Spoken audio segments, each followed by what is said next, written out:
problem. People don't know who to trust.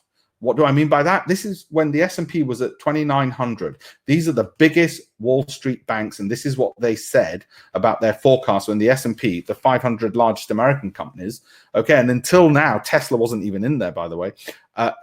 These were 500 largest American companies, and this were the targets. So let me get this straight. Barclays said it's going to go to 3,000, but Deutsche Bank said 3,250. Goldman said 3,000. JP Morgan said 3,400. Hang on. There's a whole bunch of the cleverest and biggest, wealthiest banks who are saying it's going to be higher, and others are saying lower. 50% were saying higher, 50% were saying lower. That's the best and the brightest. Useless. We don't know who to trust. We don't know who to trust. Forget all of them. Don't trust all of them, any of them. Trust yourself.